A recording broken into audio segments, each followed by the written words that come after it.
যত খুশি নাও ফুরাবে না যদি তুমি ধৈর্য ধারণ করতে না পারো। ওই স্বর্ণ থেকে যত খুশি স্বর্ণ তুলে নাও রে ফাতেমা। তবে মনে রেখে দিও, তুমি দুনিয়ার দিকে যত ধাবিত হবা তোমার থেকে আখেরাত ঠিক তত দূরে চলে যাবে। ফাতেমা এইবার মুসল্লাটা ঠেলা দিয়ে সরায়া দিয়া ডাক দে কয়, আব্বা জান, আমি দুনিয়া চাই না, আমি ফাতেমা আখেরাত চাই। আল্লাহ রাব্বুল আলামিন সূরাতুল বাকারার ৪৮ নম্বর আয়াতের মধ্যে বলেন, হে দুনিয়ার মানুষ, ওয়াত্তাকু ইয়াওমান লা তাজজি নাফসুন আন নাফসিন শাইআ। এমন একটা দিনকে ভয় করো যেই দিন আসার পরে কেউ কারো পক্ষে দাঁড়াতে পারবে না, কেউ কারো পক্ষে কোনো সুপারিশ করতে পারবে না, কেউ কারো পক্ষে কোনো সাফাই গাইতে পারবে না। ফাতেমা রাদিয়াল্লাহু তাআলা আনহা ডাক দিয়ে বলেন, আব্বা জান, দুনিয়ার ময়দানে হেল্পের জন্য আপনি আছেন, আপনার জামাই আছে, আমার সন্তানেরা আছে, আমার হিতাকাঙ্ক্ষী আছে। যেই আখেরাতের ময়দানে সাহায্য করবার জন্য কেউ থাকবে না, ওই আখেরাত তো আমি ফাতেমা চাই, এই দুনিয়া আমি চাই না। আল্লাহ রাব্বুল আলামিন ডাক দে বলে, রে দুনিয়ার বান্দা বান্দি, ওয়ামাল হায়াতুদ দুনিয়া ইল্লা মাতাউল গুরুর। এই দুনিয়াটা হলো মরিচিকা, মরিচিকা, মরিচিকা। মরিচিকার পিছনে ছোটার দরকার নাই, আমরা ছুটব আখেরাতের দিকে। ঠিক কিনা বলেন?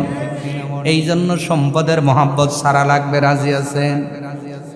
২ নম্বর মহিলা ডাক দেব, আল্লাহর কাছে জিজ্ঞাসা করিয়েন কি কাজ করলে আমার সম্পদ কমে যাবে, এত সম্পদ আমার আর ভালো লাগে না। সুবহানাল্লাহ। মুসা পয়গম্বর বললেন ঠিক আছে। উনি আবার রওনা করলেন। রওনা করতে করতে কিছু দূর যাওয়ার পরে একটা লোক সামনে দাঁড়ায় গেলেন। নবী মুসা তাকে দেখেন, রে ওই লোকটার 2টা হাত নাই, 2টা পাও নাই। কি নাই? কি নাই? কয়টা? 2টা পা নাই, 2টা হাতও নাই। অথচ এখানে যারা বসে আছেন প্রত্যেকটা মানুষের হাত পা আছে না নাই? আল্লাহ ওইভাবে তোমাকে আমাকে বানাতে পারতেন কিনা? যেই হাত দেও অন্যকে সর দেও অন্যায়ভাবে, একটাবার ভেবে দেখো, এই হাত তোমার বাবা দেয় নাই, মা দেয় নাই, এই হাত দিলেন যিনি, হিসাব নেবেন তিনি। কিয়ামতের ময়দানে আল ইয়াউমা নাখতিমু আলা আফওয়াহিহিম, আল্লাহ জবানের উপরে টেপ লাগাইবেন, ডাক দিয়ে বলবেন, এ আব্দুর রহমানের হাত, ও আব্দুর রহমানের পা, বলো তো তোমাকে তারা কি অন্যায় করেছে? ওই দিনেই হাত কেঁপে কেঁপে কথা বলবে, পা কেঁপে কেঁপে কেঁপে কথা বলবে। এই জন্য হাত পা দিলেন যিনি, কৃতজ্ঞতা পাবেন তিনি। এই জন্য কৃতজ্ঞ হওয়া লাগবে। রে এলাকার মুসলমানেরা, জামানার নবীর সামনে 2 হাত নাই, 2 পা নাই, দাঁড়া গেছে সালাম দিয়া, ও জামানার নবী, আল্লাহ রাব্বুল আলামিন আমারে বানাইছেন, কিন্তু আমার মধ্যে 2টা হাত দিলেন না, 2টা পার ব্যবস্থাও করলেন না। আমি চলতে পারি না, আমি ধরতে পারি না। আমি চলতে হলে মানুষের হেল্পের দরকার হয়, ধরতে গেলে মানুষের হেল্পের দরকার হয়। আপনি তো আল্লাহ তাআলার কাছে কথা বলতে যাচ্ছেন, আপনি একটু আল্লাহকে বলবেন, আল্লাহ আমাকে কেন বানাইছেন, কোন কারণে বানাইছেন? আল্লাহ যদি বানাইতেন তবে হাত পা কেন দিলেন না? নবী বললেন, ঠিক আছে, আমি শুনবো ইনশাআল্লাহ। মুসা পয়গম্বর চলে গেলেন সিনাই পর্বতের মধ্যে। আল্লাহ তাবারাকা তাআলার সাথে কথা বললেন। সাইয়েদনা মুসা আলাইহিস সালাম কথা বলার পরে 3জন ব্যক্তি সম্পর্কে উপস্থাপন করে বলেন, আল্লাহ আপনি তো সব কিছু জানেন, এরপরেও আপনার 3জন বান্দা বান্দে অবজেকশন দিয়েছে, অভিযোগ দিয়েছে, আপনি একটু অ্যান্সার দিয়ে দেন। আল্লাহ তাআলা অ্যান্সার দিয়ে দিয়েছেন। আওয়াজ তুলে জোরে বলা যাবে কি মারহাবা? আমার ভাইয়েরা, মুসা আলাইহিস সালাম চলে আসতেছেন, যাওয়ার পথে যিনি সবার শেষে, আসার পথে তিনি সবার, ঠিক কিনা? যাওয়ার পথে যিনি সবার শেষে, আসার পথে তিনি সবার, চলে আসতেছেন। সর্বপ্রথম যার দুইটা হাত নাই, দুইটা পা নাই, উনি দাঁড়ায় গেছেন। ও জামানার পয়গম্বর, বলেন না আল্লাহ তাআলা কেন আমাকে বানাইছেন? ওয়াল্লাহু আখরাজাকুম মিন বুতুনি উম্মাহাতিকুম লা তা'লামুনা শাইআ। জোরে বলুন আল্লাহু আকবার। আল্লাহ রাব্বুল আলামিন বলছেন, পৃথিবীর মানুষ শোনাও, মায়ের গর্ভের থেকে তোমাদের কেউ বের করে নাই, বের করেছেন একজন। জোরে বলেন তিনি কে? এবার আপনারা বলবেন, হুজুর শুধাই আপনি বললেই হবে, আমাকে বের করছে চাউনি না? আবার অনেকে বলবে, আমাকে তো বের করেছে সিজার করে ডাক্তার, বের করেছে চাউনি, তারা বের করতে পারে না। তোমাকে আমাকে জিন্দা ভাবে যিনি রেখেছিলেন, জোরে বলেন তিনি কে? তাকায় দেখো, খবর নাও, কোন মানুষ মায়ের গর্ভে কোন সন্তান ভূমিষ্ঠ হওয়ার আগেই ভ্রূণ থেকে নষ্ট হয়ে গেছে, রেকর্ড আছে না নাই? কোন সন্তান 7 মাসে মায়ের পেট থেকে পড়ে গেছে, কোন সন্তান জন্মের একদিন আগে মায়ের গর্ভে মারা গেছে, কোন সন্তান জন্মের আগেই মারা যায় মায়ের গর্ভের ভিতরে। মৃত সন্তান মা প্রসাব করে, প্রসাবের যন্ত্রণা ঠিকই হয়, প্রসাবের কষ্ট ঠিকই হয়, রক্তপাত হয়, কিন্তু এই সন্তান দুনিয়াতে ভূমিষ্ঠ হয়ে যাওয়ার পর দেখা যায় মৃত সন্তান। আল্লাহ তাআলা ডাকতে বলে, এ শ্রীপুর, এ সাভার এবং আপনার গাজীপুরের মুসলমান ইমানদার ভাইয়েরা, আল্লাহ তাআলা বলেন, ইচ্ছা করলে ওই মরার দলে আমি তোমারেও রাখতে পারতাম। আমি যদি রাখতাম, হাইকোর্টে আপিল করা যেত না, জজ কোর্টে আপিল করা যেত না। অতএব আমি আল্লাহ জীবিত অবস্থায় তোমাদের মায়ের গর্ভের থেকে বের করে দিয়েছি। যিনি আমাদের জীবিত অবস্থায় বের করেছেন তিনি কে? আল্লাহ যদি মেরে ফেলতো, আপনি কি পুলিশের কাছে কেস দিতেন না সেনাবাহিনীর কাছে? র্যাবের কাছে মনে হয়। আল্লাহ তাবারক ওয়া তাআলা বলেন, মায়ের পেট থেকে আমি আল্লাহ তাআলা তোমাদের বের করলাম। কেমন করে বের করলাম? পৃথিবীর মানুষ শোনো, লা তা'লামুনা শাইআ, এমন অবস্থায় তুমি বের হয়েছিল তুমি কিছুই জানতা না। আমরা কিছু জানতাম নাকি? বুঝতাম? ভালো মন্দ বুঝতাম না, বাবা মা চিনতাম না, কিছুই বুঝতাম না, ঠিক কিনা? বিশ্বাস হয় না? আপনি আমি জন্ম নিয়েছি, কি নিয়েছি? জন্মের পরে গর্ভের থেকে দুনিয়ার জমিনে যখন ভূমিষ্ঠ হইলাম, আমাদের জবানের স্লোগান ছিল কি বলেন তো? কান্না তো, কি বলে কাঁদছি? আপনারা জেগে আছেন তো? কি বলে কেঁদেছি? ওঙ্গা বলেন কি? আবার আপনারা মনকা কাঁদেনই নাই, আমি কেঁদেছি, আমি স্বীকার করি। আপনারা না কাঁদেই বড় হয়েছেন না? কেঁদেছেন তো? মহিলারা কাঁদে নাই। মায়ের গর্ভের থেকে পড়ার পরে আমাদের জবানে যেই ভাষাটা ছিল ওঙ্গা, জোরে বলেন কি? জন্মের পরেই কেঁদেছি ওঙ্গা।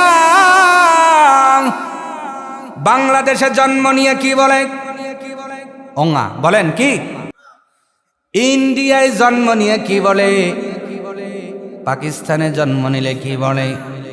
ইংল্যান্ডে জন্ম নিলে কি বলে? আমেরিকায় জন্ম নিলে কি বলে? ইটালিতে জন্ম নিলে কি বলে? সৌদি আরবে জন্ম নিলে কি বলে? তার মানে বোঝা গেল, জন্মের পরে তোমার আমার মুখের ভাষা যেমন এক ছিল, কবরে যাওয়ার পরেও ভাষা এক হয়ে যাবে। তুমি বাঙালি পড়ে ওঙ্গা আগে, ঠিক কিনা?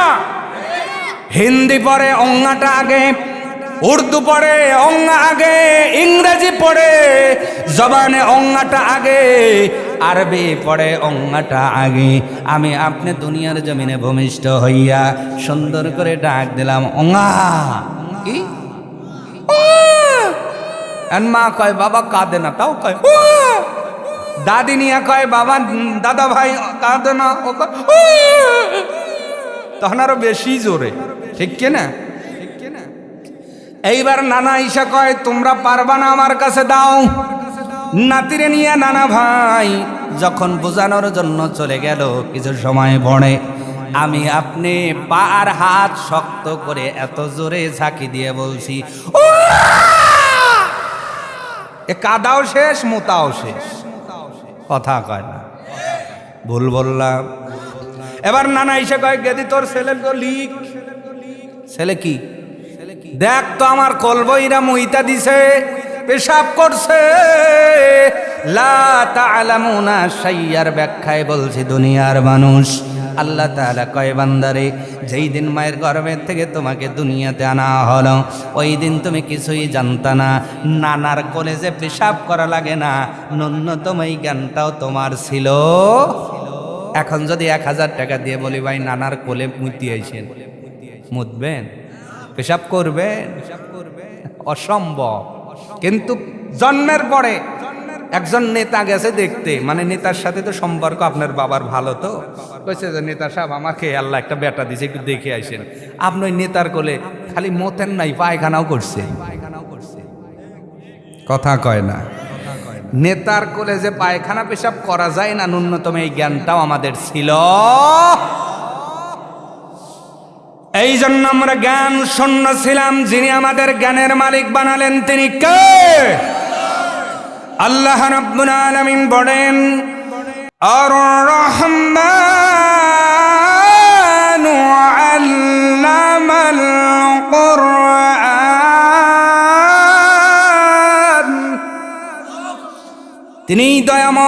তিনিই দয়াময় মহিয়ান গরিয়ান, তিনি রহমান, যিনি তোমাদের করুণা করে দয়া করে কোরআন শিক্ষা দিয়েছে। বলেন সুবহানাল্লাহ।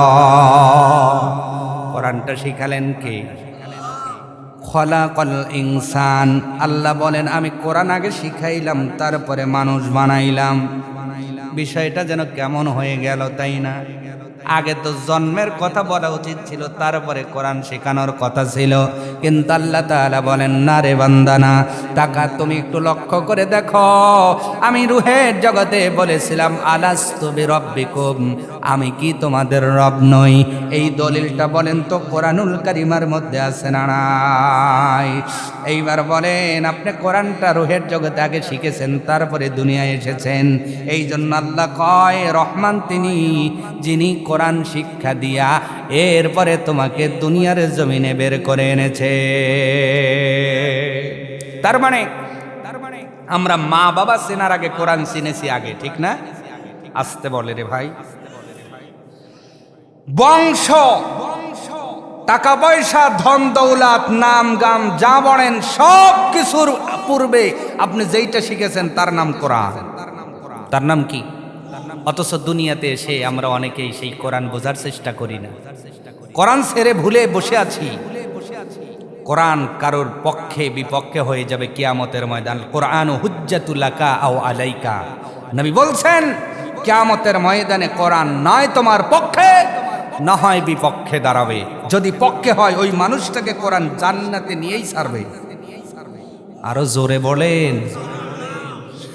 আর যার বিপক্ষে কোরআন দাঁড়িয়ে যাবে ওই মানুষটা কখনোই জান্নাতে যেতে পারবে না। এলাকার বুদ্ধিমান মানুষেরা বলেন তো এই জন্য আমাদের কোরআনের পক্ষে থাকবার দরকার আছে না নাই? কোরআন তেলাওয়াত করবার দরকার আছে না নাই? আমি যদি না পারি একটা সন্তানকে এই মাদ্রাসায় দেওয়ার দরকার আছে না নাই? একটা হাফেজের মা বাবা হয়ে কবরে যাওয়ার দরকার আছে না নাই? এলাকার মানুষ কতদিন আর ভাড়াটে আলেম দ্বারা জানাজা হবে? কতদিন আর ভাড়াটে আলেমের দোয়া হবে? একটা সন্তানকে হাফেজ বানায় যান। আপনি মারা যাওয়ার পরে আপনার কাছে বসে বসে যখন কোরআনের তেলাওয়াত করবে, এই কোরআন তেলাওয়াতের কারণে রব্বুল আলামিন আপনার কবরের আযাবটা মাফ করে দিবেন। এই জন্য নিজেরা যারা হতে পারি নাই, আমার সন্তান নাতিদের হাফেজ বানানোর দরকার আছে না নাই? আমার ভাইয়েরা, আল্লাহ রাব্বুল আলামিন বলেন, আমি তোমাদেরকে জ্ঞান শূন্য করে দুনিয়ায় আনলাম, কিন্তু আজকে তুমি জ্ঞানবান হয়েছ, আজকে তুমি বড় হয়ে গিয়েছো, শক্তিশালী হয়ে গিয়েছো। এই জন্য দিনকে রাত ভাবো, রাতকে দিন ভাবো, আছে না নাই? আবার বেশি কথা বললে অনেকেই গায়ের জোরে কয় বেশি কথা বলবে নে পাইরিয়ে ফালাবো। কি করব? এরম ডায়লগ দেওয়ার লোক আছে না? ওই কথা কব এনে করবে রিয়ালাবো, সাইজ করে আলাবো, এরকম লোক আছে না নাই? যেই শক্তি দিয়ে আপনি মানুষকে অন্যায়ভাবে সাইজ করতে চান, রাস্তাঘাটে মারেন, নিপীড়ন করেন, অত্যাচার করেন, মনে রাখবেন এই শরীরের শক্তিটা কেউ দেয় নাই, দিয়েছেন কে? একদিন আপনার শরীরের শক্তি ছিল না, আজকে শক্তিশালী হয়েছেন, আবার একদিন এমন মাহাজুর হবেন একা চেয়ারে বসতেও পারবেন না। ঠিক কিনা কোন? সম্মানিত হাজিরিন, আল্লাহ রাব্বুল আলামিন বলে, বান্দারে আমি তোমাদের কত অসহায় দুর্বল করে দুনিয়ায় এনেছি জানো নাকি? তাকাও গাভীর দিকে, তাকাও কুকুরের দিকে, তাকাও ছাগলের দিকে। ছাগলের একসাথে কয়টা হয়? কমপক্ষে দুইটা ধরে, কমপক্ষে কয়টা? তিনটা, চারটা, পাঁচটা, ছয়টাও হয় মাঝে মাঝে।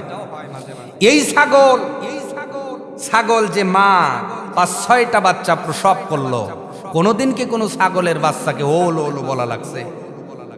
কথা কয় না। আপনাদের কষ্ট হচ্ছে মনে হয়, বক্তা নিয়ে আসবো তো অ্যান্সার দেন আমার সাথে। কোনোদিন কোনো ছাগলের বাচ্চাকে কি ল্যাপের ভিতর নিয়ে ওম দেওয়া লাগছে, ওলো ওলো বলা লাগছে?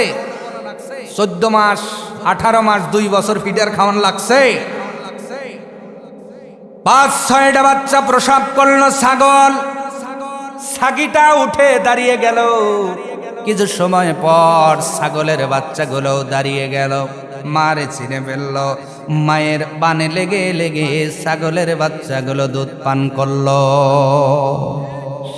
তাকান গরুর দিকে, গরু যেই গোবৎসটা প্রসব করলো, কিছু সময় পর মা সেটে দিল, আর আমরা যখন একটু হেল্প করে তাকে দাঁড় করায় দিলাম, কয়েক ঘন্টার ব্যবধানে ওই গোবৎসটা, গরুর বাছুরটা বলেন তো গাভীনের বানে লেগে লেগে দুধ পান করে কিনা? আর কোনোদিন তার ফিডার খাওয়ানো লাগে নাই, কোনোদিন তাকে কোলে করে বাজারে নিয়ে যাওয়া লাগে নাই। আর আল্লাহ তাআলা বলেন, বান্দারে তোমার ডারগুলা দিয়ে তাকাও, যেইটা জন্ম নিলে আসবে, এই শীতের দিন তো তারে কম্বলের বাইরে বেরি করো না, ওলুরি শীত লাগবে, ঠান্ডা লাগবে।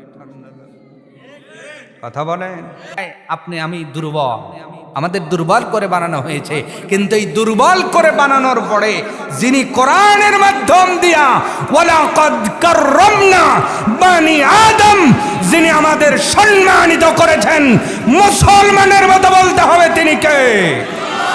আরো জোরে বলেন তিনি কে? আল্লাহ রাব্বুল আলামিন বলে, ও বান্দা বান্দি, যেই মানুষ জন্মগতভাবে গরুর সে দুর্বল, ছাগলের সেও দুর্বল, হাতির সেও দুর্বল, কিন্তু আজকে তাকায় দেখো সেই মানুষগুলোই হাতির পিঠে উঠে হাতিকে কন্ট্রোল করে। সেই মানুষগুলোর আন্ডারে গরুর ফার্ম আছে, সুবহানাল্লাহ। সেই মানুষের আন্ডারে ছাগলের ফার্ম আছে, হাজার হাজার ছাগল কন্ট্রোল করে, গরুগুলো কন্ট্রোল করে, হাতি কন্ট্রোল করে। এমন মানুষ আছে দেখবেন সিংহের সাথে সিংহকে পোষ মানায় খেলাধুলা করে। তার মানে আল্লাহ তাআলা বলেন, জন্মগতভাবে দুর্বল বানানোর পরে আমি আল্লাহ নিজে তোমাদের সম্মান দিয়ে দিলাম, সম্মান দিয়ে দিলাম কোরআনের মাধ্যম দিয়া। এই জন্য কোরআনটা বুঝবে তারা, যারা কিয়ামতের ময়দানে কামিয়াব হবে তারা। এবার আল্লাহ তাআলা বলেন, আমি তোমাদের তো কিছুই দিলাম না মনে করলা, শোনো, আমি আল্লাহ জ্ঞান শূন্য করে দুনিয়াতে আনার পরে কি কি তোমাদের দিলাম, আল্লাহ তাআলা এবার সেটাই বলেন। وَجَعَلَ لَكُمُ السَّمْعَ وَالْأَبْصَارَ وَالْأَفْئِدَةَ বান্দারে শুনে নাও, আমি আল্লাহ তোমাদের মায়ের গর্ভের থেকে জ্ঞান শূন্য করে বের করলাম, ঠিক কিছুই জানতা না ঠিক, কিন্তু আমি আল্লাহ তোমাদের শুনবার জন্য দামি দুইটা কানের ব্যবস্থাপনা করলাম। এ ভাই, আমাদের দুই পাশে দুইটা কানের ব্যবস্থা যিনি করেছেন তিনি কে? এই কানটাকে আল্লাহ গান শোনার জন্য দিয়েছেন। জোরে! আজকে অনেক মানুষ কানের ভিতরে শয়তানের গুটি খুইসে দিয়া, গুটি চেনেন? হ্যাঁ, নিচিনছে কই ইয়ারফোন আছে না নাই? কারণ যেই গান মুরব্বীর সামনে শোনা যায় না, যেই আওয়াজটা কারোর সামনে শোনা যায় না, ওইটা আলাদাভাবে নিরালায় শুনবে। এই জন্য কানের মধ্যে ইয়ারফোন লাগাইয়া ভালো আপনার হিন্দি একটা গান লাগাইয়া রাস্তা দিয়া যায় আর হেলে ডুলে চলে। এমন সময় আপনার মেইন রাস্তায় চলে গেছে শ্রীপুর, খেয়াল নাই হরেন দেয়, বাস গাড়ি কোচ গাড়ি হরেন দিচ্ছে, আর কোনো খেয়াল নাই ও গানের তালে আছে। এমনও রেকর্ড বাংলাদেশে আছে, হেডফোন দিয়ে গান শুনতে গিয়া মানুষ অনেকে জীবনটাও দিয়ে দিছে। বলেন তো এই মানুষের হিসাবের ব্যবস্থাপনা কেমন হবে? আল্লাহ তাআলা কয়, এ বান্দা শোনো, মায়ের গর্ভের ভিতরে আমি আল্লাহ সর্বপ্রথম তোমাকে শ্রবণের শক্তি দান করলাম।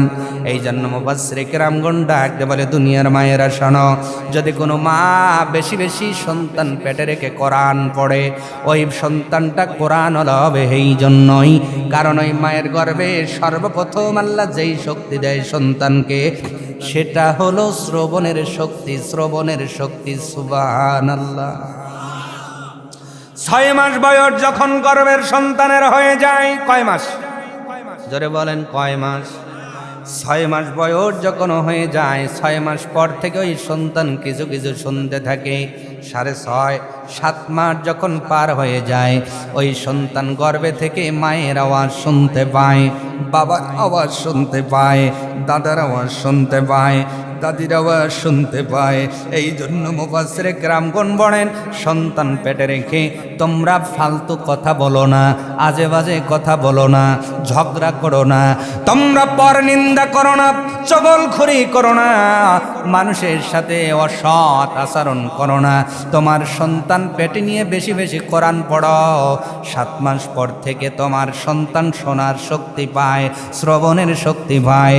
যেই মা সন্তান গর্ভে নিয়ে বেশি বেশি কোরআনের তেলাওয়াত করে, ওই সন্তান ভূমিষ্ঠ হয়ে অবশ্যই কোরআনওয়ালা হয়ে যাবে। আর একটু মহাব্বতে। এই জন্য মহিলাদের কোরআন পড়ার দরকার আছে না নাই? কোরআন পড়লে আর একটা লাভ আছে, বলবো নাকি? বলবো। এখানে বিয়ে করছেন কারা, বউ বাইসে আছে? কার কার হাত দেখান তো, কার কার বউ বাইসে আছে? টান টান। ওই যে অর্ধেক তুলছে, বউ কি অসুস্থ? আমও তো বিয়ে করছে, মনেই তো নাই। হাত নামান, হাত নামান। আপনাদেরকে বলছি, হাসার খোরাকি দেই নাই, খুব ডিপলি বুঝে যান।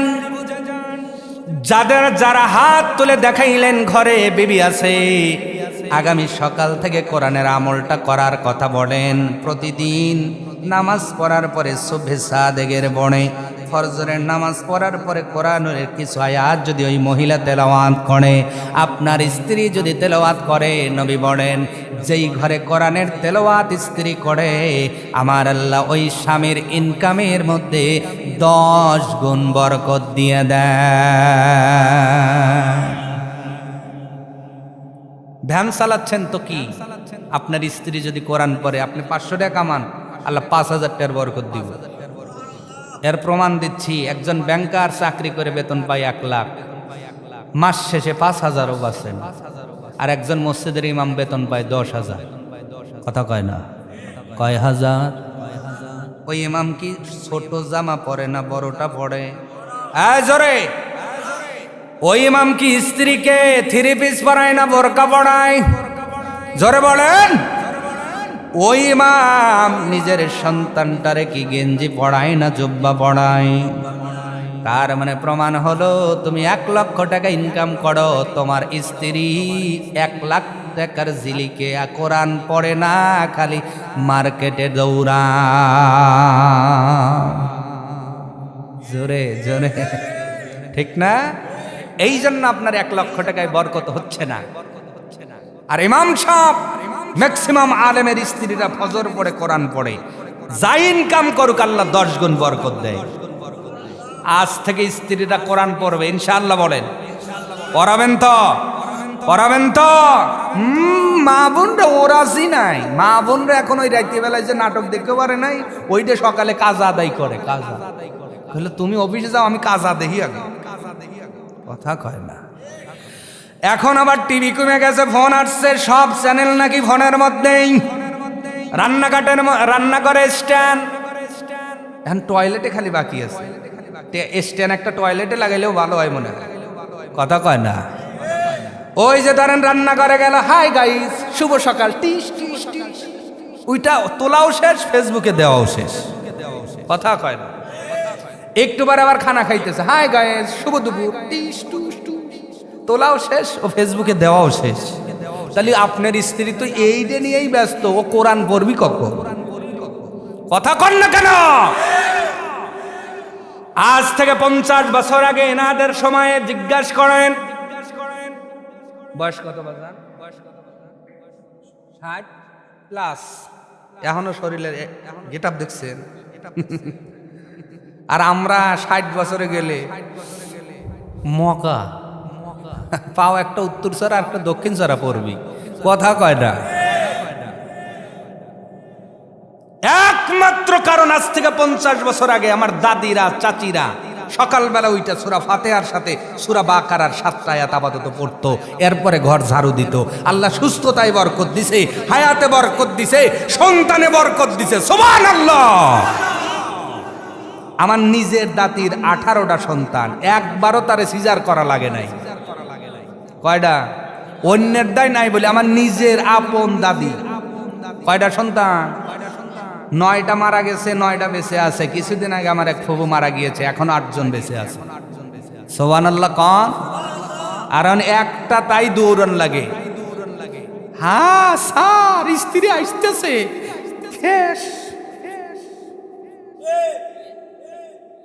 ছাগল জন্ম দেয় 5টা। কয়টা? কোনদিন কোন ছাগলকে হাসপাতালে নেওয়া লাগছে? বলা লাগছে ডাক্তার রেডি হয়েন, ছাগল আসতেছে, বলা লাগছে? কুকুর জন্ম দেয় 7-8টা, কোনদিন কোন কুকুর কেউ হাসপাতালে নেওয়া লাগলো না। তার মানে হলো কুকুর এবং ছাগলের ভরসা আল্লাহর উপরে যতটা আছে, আজকে মানুষ হিসাবে আমাদের ভরসা আল্লাহর উপরে ততটা নাই। জোরে বলেন। সম্মানিত মা বোনেরা, এই জন্য আপনার স্বামী যাই করুক অভিযোগ না করে কোরআনটা পড়েন। প্রত্যেক দিন সকালবেলা ফজরের নামাজ পড়ে পড়ে যদি কোরআনের তেলাওয়াত ঘরের ভিতরে চালু করে দিতে পারেন মায়েরা ও বোনেরা, আপনার স্বামী যা ইনকাম করুক না কেন দেখবেন 10 গুণ বরকত আল্লাহ তার ওই রিজিকের মধ্যে আল্লাহ তাআলা দিয়ে দিয়েছে। আল্লাহ এলাকার মা বোনদেরকে ফজর পড়ে কোরআন তেলাওয়াত করার তৌফিক দান করুন, সকলেই বলেন আমিন। তাহলে আমাদের শোনার ব্যবস্থা করলেন কে? কে? শুধু গান শোনার জন্য আল্লাহ কান দিলেন? হ্যাঁ, মিছিল করার জন্য, মিছিল শোনার জন্য, গীবত শোনার জন্য, শাসটলে চা খাবো আর বেবি নাজনীনের গান হবে, ওই গানটা শুনবো আর চা খাবো, এই জন্য আল্লাহ কান দিয়েছেন। আল্লাহ কান দিলেন এই জন্য তুমি যখন নামাজের মধ্যে দাঁড়ায় যাবে, ইক্তেদাই তুমি হাজাল ইমাম, তোমার সামনে ইমাম দাঁড়াইয়া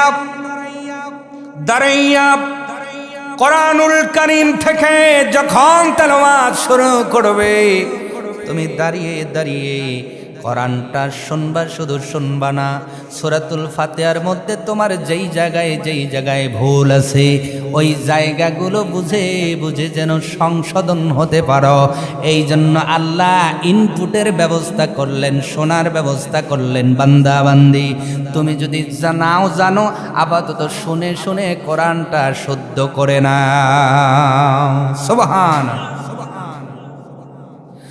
আল্লাহ রাব্বুল আলামিন বলেন, বান্দারে আমি আল্লাহ শুধু শ্রবণের শক্তি তোমাদের দিলাম না, মায়ের গর্ভের ভিতরে তুমি শুনতে পাইলা প্রথম। এরপরে মানুষ যখন দুনিয়ার ময়দানে ভূমিষ্ঠ হয়ে গেল, আমার আল্লাহ তাআলা ডাক দিয়ে বলেন, আল্লাহ আবসার, আমি আল্লাহ দেখার ব্যবস্থাপনা তোমাকে করে দিয়েছি। সকলে একটু চোখটা বন্ধ করেন তো, সকলে একটু চোখটা বন্ধ করেন কয়েক সেকেন্ডের জন্য। করছেন? হুজুরকে কি দেখা যায়? হ্যাঁ, এই অবস্থা যদি আপনার থাকতো, আপনার মাকে কি দেখতে পারতেন? আপনার বাবারে কি দেখতে পারতেন? আপনার স্ত্রীকে দেখতে পারতেন?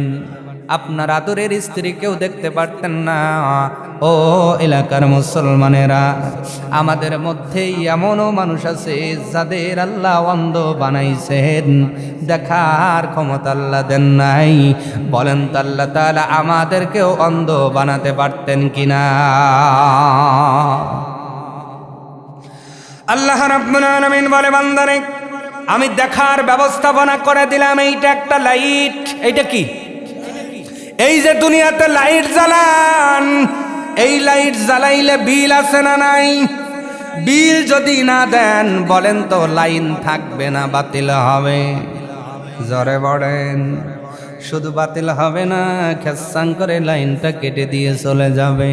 এই জন্য আমরা বিলের কাগজের জন্য অপেক্ষা করি।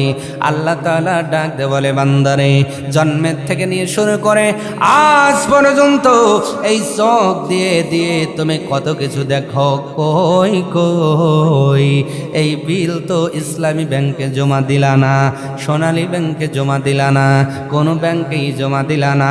এরপরেও আল্লাহ তোমার চোখের এই কালেকশন কেটে দেন নাই। এরপরেও কি ওই রবের প্রতি তোমরা কৃতজ্ঞ হবে না?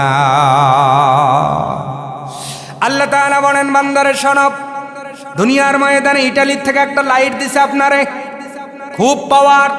রাত্রেবেলায় মারলে এখান থেকে ধরেন আপাতত 1 কিলোমিটার যাবে, এমন লাইট আছে না নাই? জোরে বলেন। কিন্তু এই লাইটের পাওয়ার ততক্ষণ ভিতরে চার্জ আছে, যতক্ষণ চার্জ ফুরায় গেলে লাইট জ্বলে।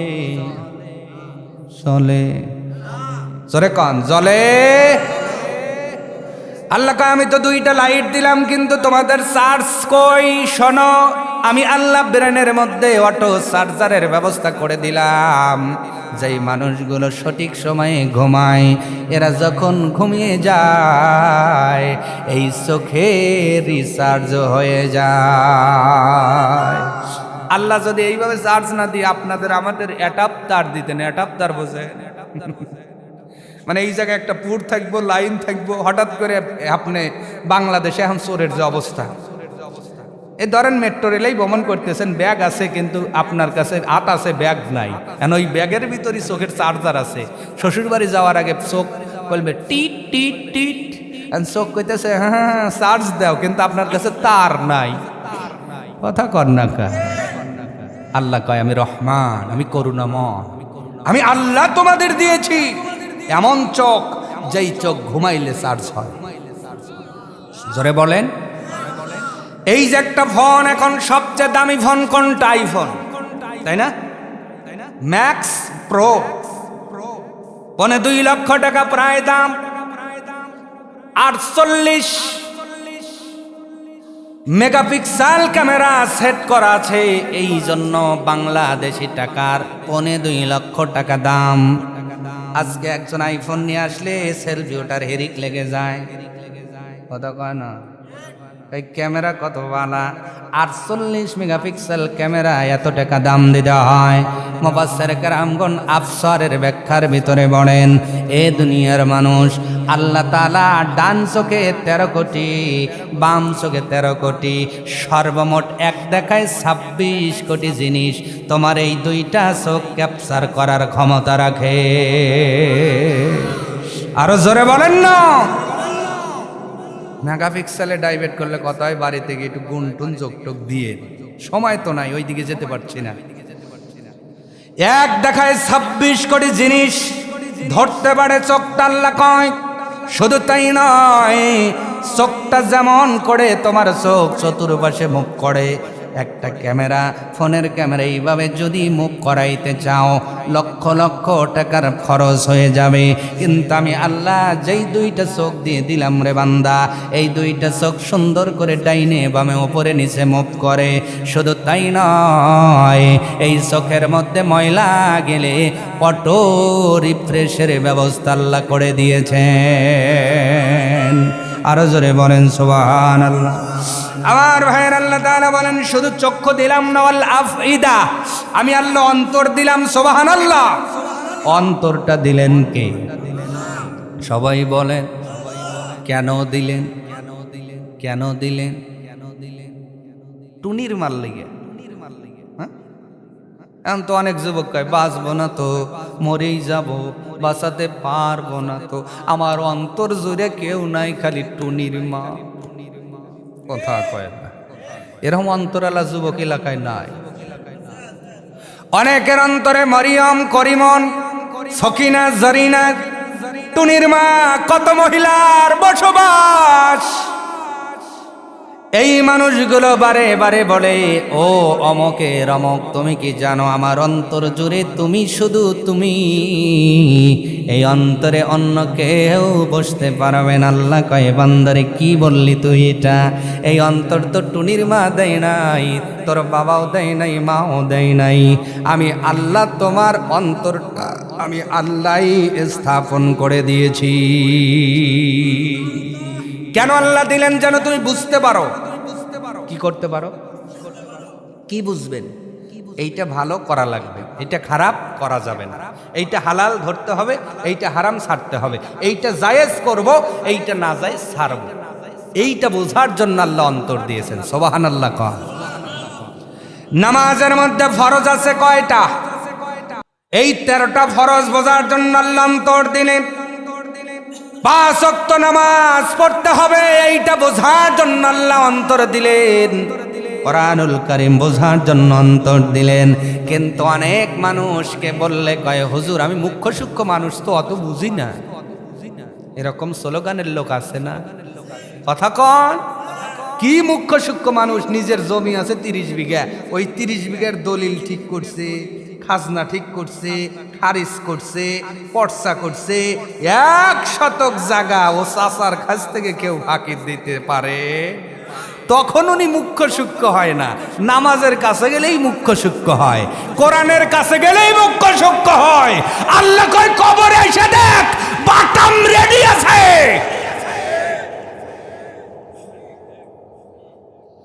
আপনি দুনিয়ার কাছে গেলে মুখ্য সূক্ষ্ম হন না, মসজিদে ঢুকলে মুখ্য সূক্ষ্ম হন। এমনও মানুষ আছে জজ কোর্ট পর্যন্ত দৌড়ায়, আছে না নাই? হাইকোর্ট, ওদিকে মুখ্য সূক্ষ্ম নাই। অনেকবার আমি কিছুই বুঝি না, কেন কয় মুখ্য সূক্ষ্ম মানুষ? কেমন মুখ্য সূক্ষ্ম? ওই লোকটার সামনে 4 ধরনের গোশ দেওয়া হয়েছে। কয় ধরনের?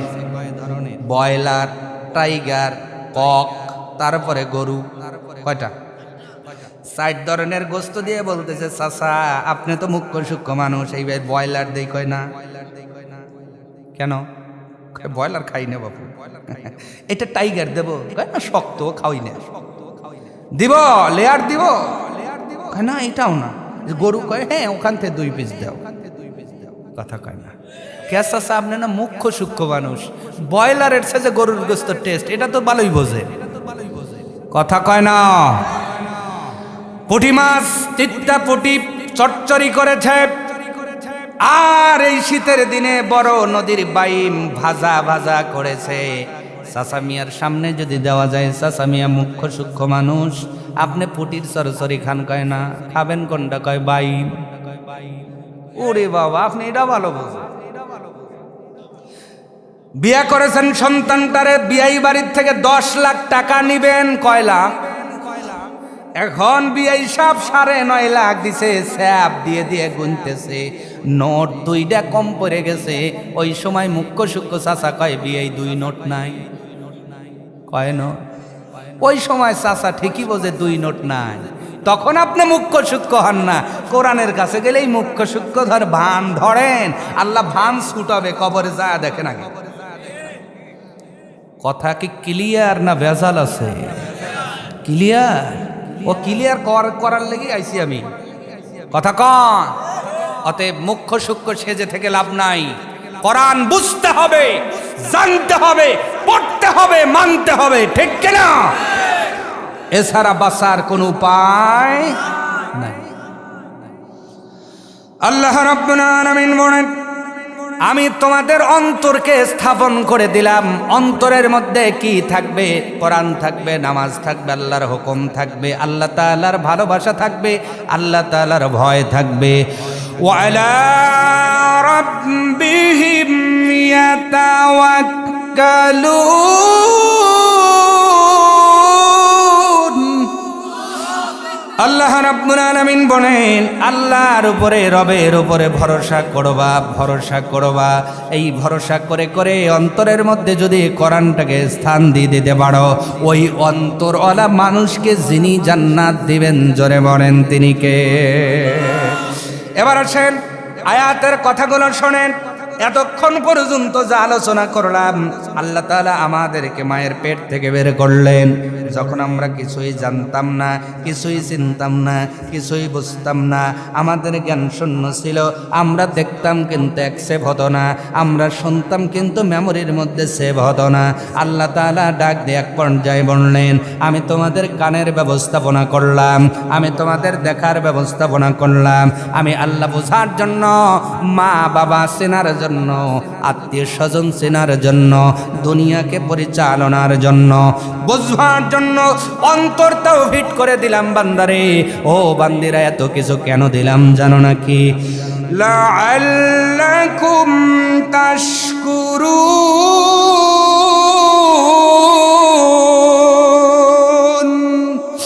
আমি আল্লাহ এত কিছু তোমাদের দান করলাম যেন তোমরা কৃতজ্ঞ হয়ে যাও, কৃতজ্ঞ হয়ে যাও। এ এলাকার ঢাকার বুদ্ধিমান মানুষেরা বলেন তো, আমাদেরকে আল্লাহর কৃতজ্ঞ হওয়ার দরকার আছে না নাই? আসতে বলেন কেন, জোরে বলুন, আছে না নাই? কৃতজ্ঞ হবে যারা, জান্নাতি হবে তারা। কৃতজ্ঞ হবে যারা, আল্লাহর মোহাব্বতের বান্দা হবে তারা। কৃতজ্ঞ হবে যারা, ভালো মানুষ হবে তারা। কৃতজ্ঞ হবে যারা, ইমানদার হবে তারা। কৃতজ্ঞ হবে যারা, আমার জান্নাতের মালিক হবে তারা। সুবহানাল্লাহ। কিন্তু আজকে দুনিয়াতে কৃতজ্ঞ বেশি না অকৃতজ্ঞ বেশি? একবার জ্বর, তারপর আবার যদি বমি হয়, দেখবেন অবজেকশন দিয়ে কয়, আল্লাহ খালি আমারই সহে দেহে। আছে না নাই? আছে না নাই? কিন্তু সাইয়েদানা আইয়ুব নবীকে আল্লাহ 18 বছর পরীক্ষা করেছেন রোগ দিয়া, ঠিক কিনা?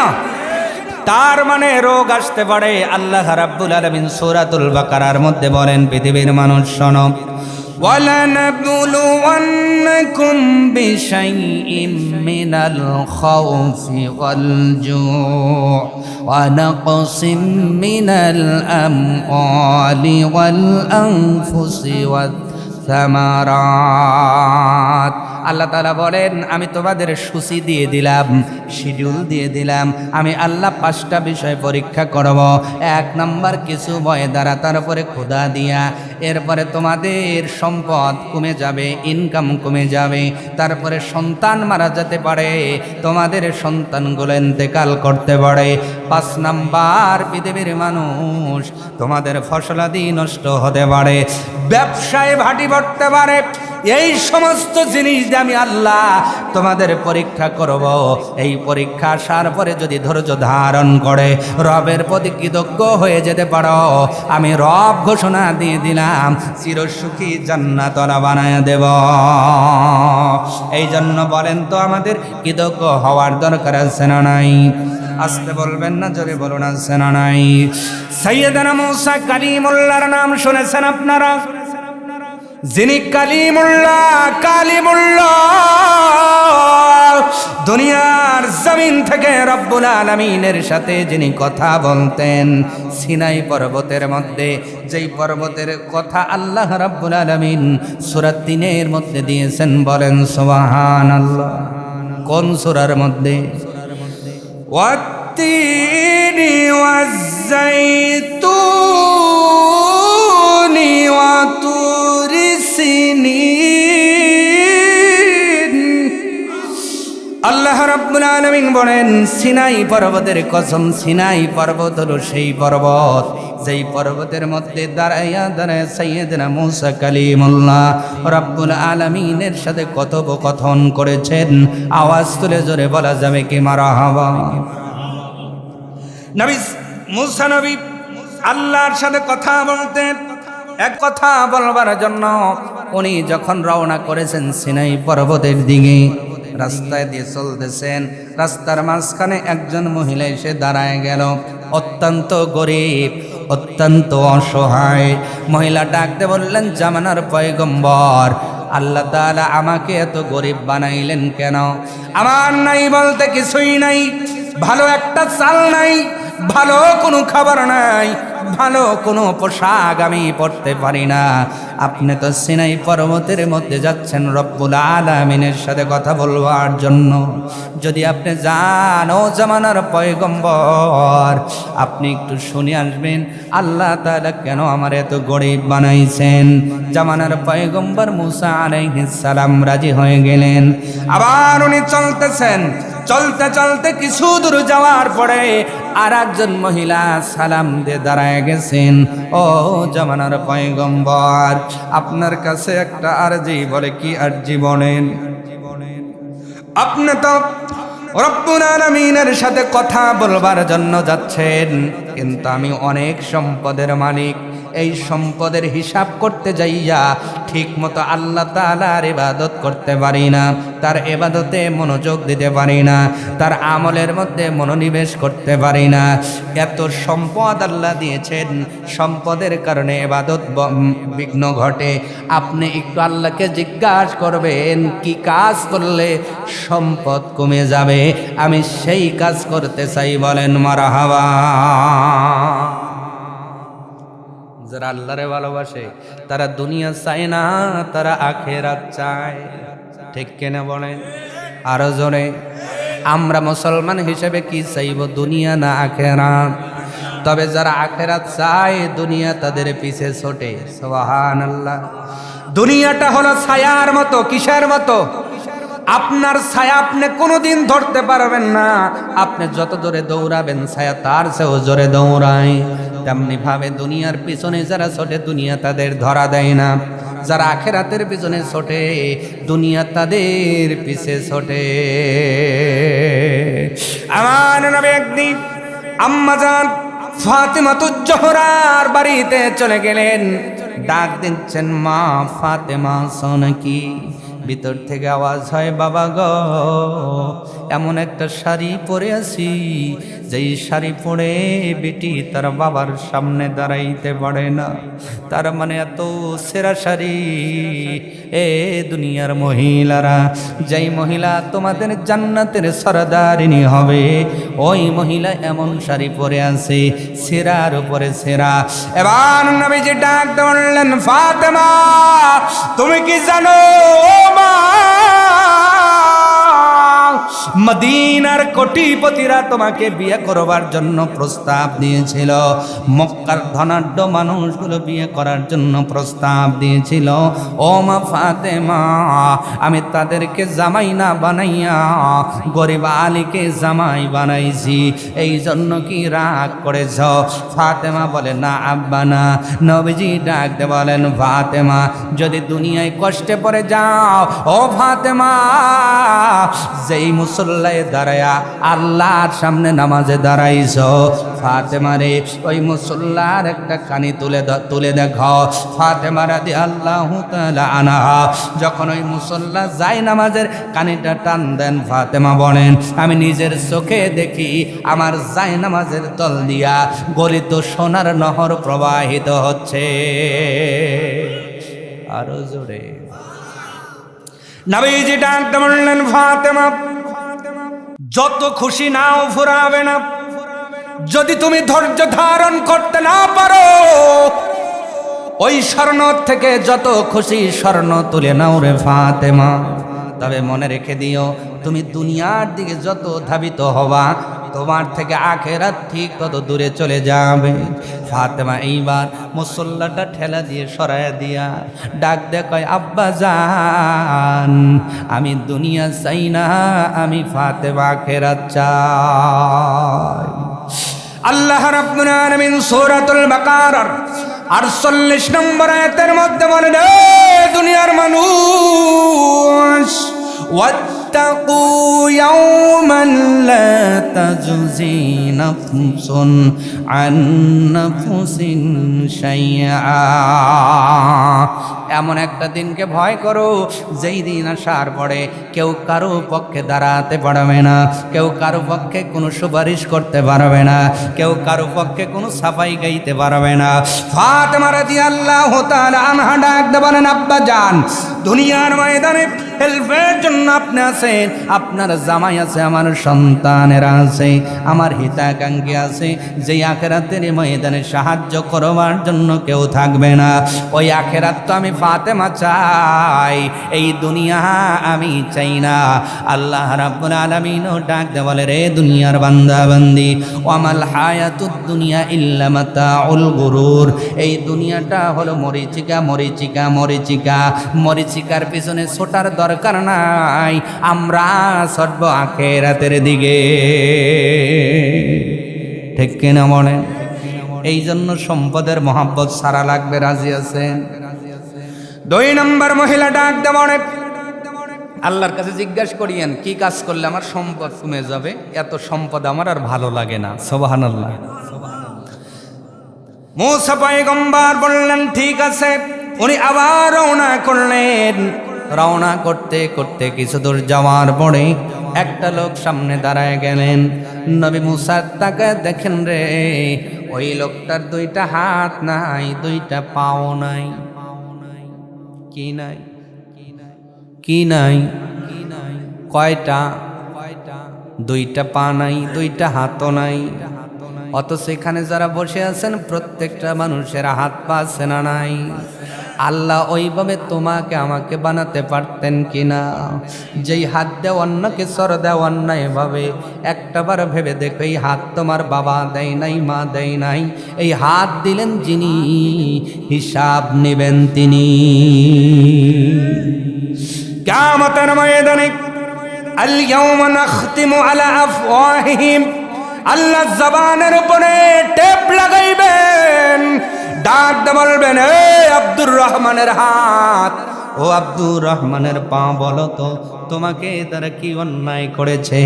ওই দিনেই হাত কেঁপে কেঁপে কথা বলবে, পা কেঁপে কেঁপে কেঁপে কথা বলবে। এই জন্য হাত পা দিলেন যিনি, কৃতজ্ঞতা পাবেন তিনি। এই জন্য কৃতজ্ঞ হওয়া লাগবে।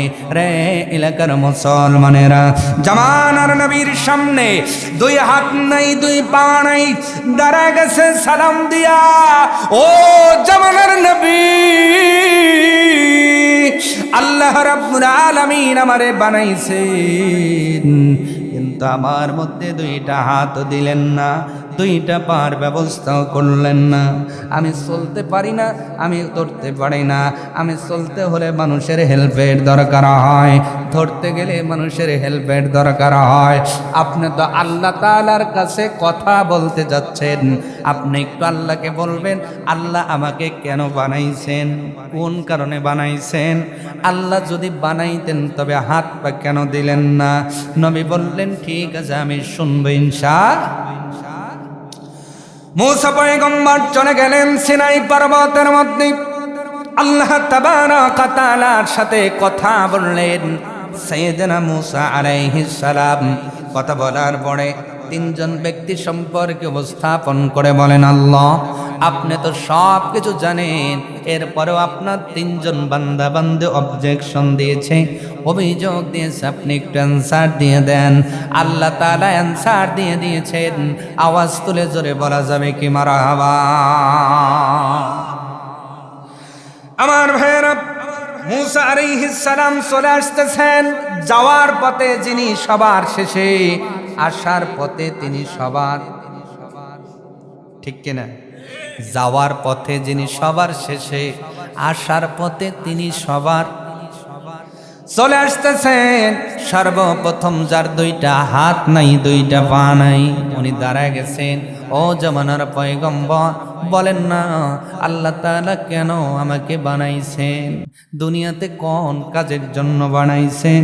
আমি তো কোনো কাজ করতে পারি না, একা চলতে পারি না। জামানার পয়গম্বর মুসা আলাইহিস সালাম ডাকতে বললেন, ও আমার ভাই, আল্লাহ তাবারাকা তাআলা জানিয়ে দিয়েছেন জাহান্নামের মধ্যে একটা ছিদ্র আছে, তোমার মাপেই বানানো হয়েছে। আল্লাহ তাআলা তোমার মাধ্যমে জাহান্নামের ওই ছিদ্রটাকে বন্ধ করবে।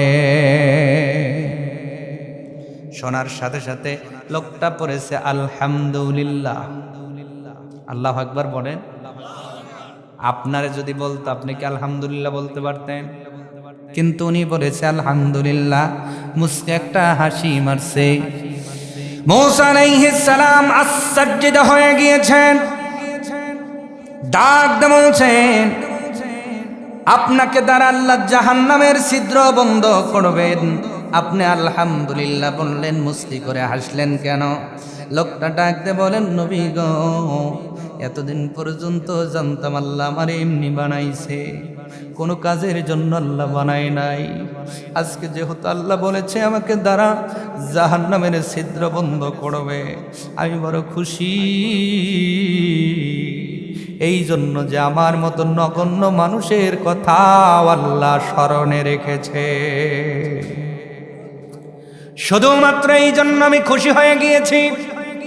আমার দুইটা হাত নাই, পা নাই, এলাকার মানুষগুলো আমারে দেখতে পারে না, ঝুরু দুরু ছাই ছাই করে তাড়ায় দেয়।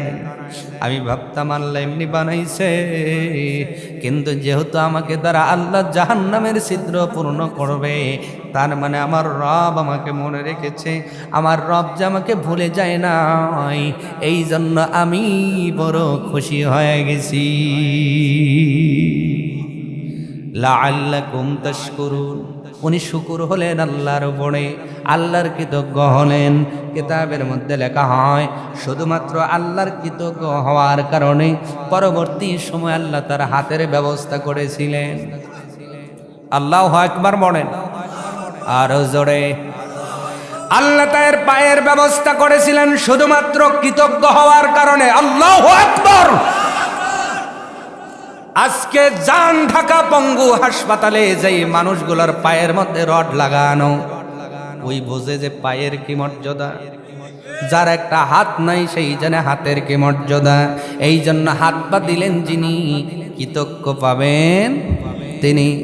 সম্মানিত ভাইয়েরা, এবার ওনার কাছ থেকে বিদায় নিয়ে আসলেন। মাঝখানে পড়েছেন ধনাঢ্য মহিলা, ডাকতে বলেন, ও জামানার পয়গম্বর সাইয়েদনা মুসা আলাইহিস সালাম, আল্লাহ তাআলা আমার এত সম্পদ দিয়েছে, সম্পদের কারণে আমি ইবাদত করতে পারি না। বলেন তো কি কাজ করলে সম্পদ কমে যাবে? জামানার পয়গম্বর ডাকতে বলেন, মহিলা রে, আল্লাহ তাআলা বলেছে তুমি বেশি কৃতজ্ঞ আদায় করো, এই জন্য আল্লাহ তোমার সম্পদ বাড়ায়া দিছে। আর একটা কারণ, তুমি খাওয়ার সময় যে দানাটা পড়ে যায় ওইটা তুলে খাও, এই জন্য আল্লাহ তোমার সম্পদ আরো বাড়ায় দিছে। শুধু সুবহানাল্লাহ বলিয়েন না, কিছু শিক্ষা বাড়িতে নিয়েন। আজকে আমরা যখন খেতে বসি দস্তরখানায় পড়লে ওইটা তুলে খাই না, কথা কয় না। এইটা নাকি অনেকের ট্যাটাসে লাগে, ট্যাটাসে লাগে, পড়ে থাকা বাক্যে খাওয়া যায়। অথচ নবী বলছেন ওইটার মধ্যে আল্লাহ বেশি বরকত দিয়েছেন। আরো জোরে বলেন। এই জন্য নিজেও তুলে খাবেন, সন্তানকে শিখাবেন, স্ত্রীকে শিখাবেন, যিনি আপনাকে বরকত দিবেন তিনি কে? তিনি কে? সম্মানিত ভাইয়েরা, নবী মুসা আলাইহিস সালাম ডাক দিয়ে বললেন, আপনি খাবারটা তুলে খাবেন না আর কৃতজ্ঞ আদায় হবেন না, তাহলে আপনার সম্পদ কমে যাবে। মহিলাটি ডাক দিয়ে বললেন, জামানার পয়গম্বর এমন কি কথা আপনি শোনাইলেন? না না, এটা কখনোই হতে পারে না। যেই আল্লাহ আমারে বানাইছেন, যেই আল্লাহ আমার সব অঙ্গ প্রত্যঙ্গগুলো দিলেন, যেই আল্লাহ আমারে হায়াত দেন, যেই আল্লাহ আমাকে রিজিকের ব্যবস্থাপনা করেন, ওই আল্লাহর শুকরিয়া হব না এটা কখনো হতে পারে না। আমি এটা কখনোই করতে পারবো না। দেখা গেল পরবর্তী সময় আল্লাহ রাব্বুল আলামিন আরো 10 গুণ সম্পদের মালিক ওনারে বানাইছে। কৃতজ্ঞ হয়েছেন কা? এইবার চলে আসলেন শেষ নাম্বার কে আছে? শেষ নাম্বার কে? গরিব মহিলা। সামনে এসে কয়, নবী কি শুনলেন?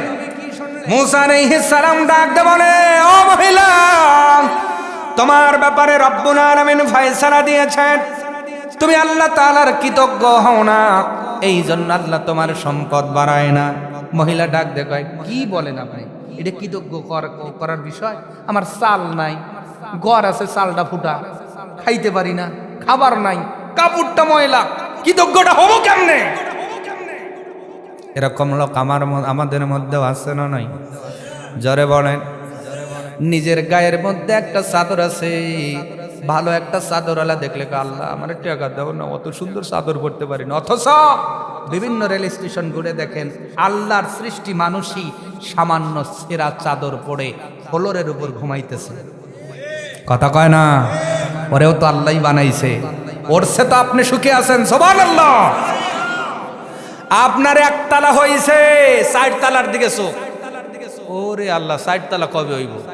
কারোর যে একতলাই নাই সেটা আপনি ভাবেন না। আপনি টিনের ঘর হইলে একতলার দিকে তাকান, কারোর যে মাথার উপরে ছাদই নাই, নাই বলতে কিছুই নাই, আল্লাহ ওই ঘরে তো আপনারে বানাতে পারতেন, ঠিক না? মহিলা ডাক দে কয়, ও জামানার পয়গম্বর, কেমন কথা বললেন, আমি কেমন করে শুকরিয়া হব? আল্লাহ তো কিছুই দেন নাই আমার। আল্লাহ কিছু দিছেন কি? আপনাদের কি মনে হয়? সূরার নাম সূরা ইনফিতর। সূরার নাম কি? আল্লাহ তাআলা বলেন, ইয়া আইয়ুহাল ইনসানু মা গররাকা বিরাব্বিকাল কারীম।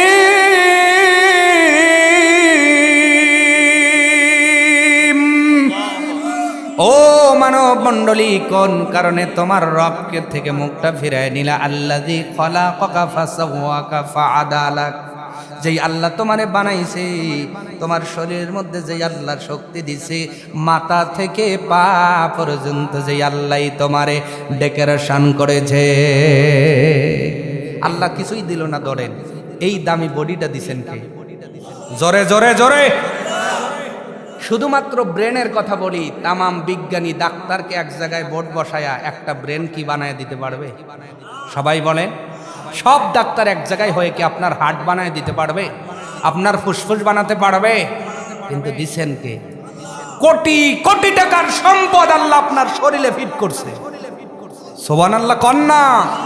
অনেকে কয় আল্লাহ কিছুই দেয় নাই। আচ্ছা, এটা বাহ্যিক অভ্যন্তরীণ দেখা যায় না, তো দেখা জিনিস ছাড়া তো আপনারা বিশ্বাস করেন না, এটা বাদ দেন।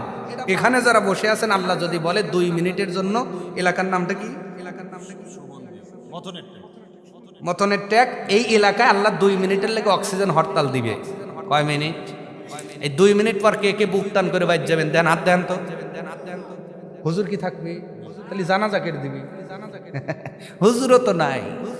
2 মিনিট আপনি টিকতে পারবেন না অক্সিজেন ছাড়া। সেই অক্সিজেনটা দিচ্ছে কে? আল্লাহ বলে কিছুই দেয় না। আপনার ভিতরে যে কার্বন ডাই অক্সাইড, শুধুমাত্র 10 মিনিট যদি আপনার এইটা বের না হয়, অ্যাটম বোমের মতো আপনি বাস্ট হয়ে যাবেন। যিনি আপনার সুনির্দিষ্ট জায়গা দিয়ে শরীরের কার্বন ডাই অক্সাইড নিষ্কাশন করাচ্ছেন, আর গাছকে বলছেন তুই এইটা ধর আর অক্সিজেন ছাড়। কারণ গাছ যদি কয় আপনাদের মতো, আপনারা যখন আজান হয় সকালবেলা ওঠেন আপনি 11:30টায়, কথা কয় না। কারণ গাছ যদি কোনোদিন বলতো যে আল্লাহ আমি ঘুমাবো সকাল 11:30টাকে অক্সিজেন ছাড়বো না, কথা ক বুঝলে বুঝপাতা, না বুঝলে। মহিলা ডাক দেওয়ার আল্লাহ কিছুই দিলেন না। এবার কেতাবের মধ্যে আসছে উনি যখন কৃতজ্ঞ না হয়ে আল্লাহর উপরে অবজেকশন দিলেন, যতটুকু ঘর বাড়ি ছিল একটা ঝড় হাওয়া এসে ঘরটাও উড়ে চলে গেল। আওয়াজ তুলে জোরে বলা যাবে কি নাউজুবিল্লাহ। ঘটনার থেকে বুঝলাম লাআল্লাকুম তাশকুরুন, আপনি শুকর করেন আল্লাহ নিয়ামত বাড়ায় দিবে, কৃতজ্ঞ হবেন নিয়ামত কমে যাবে। এই জন্য যা করি তা করি রবের উপরে কৃতজ্ঞ হওয়ার দরকার আছে না নাই? জোরে বলেন আছে না নাই?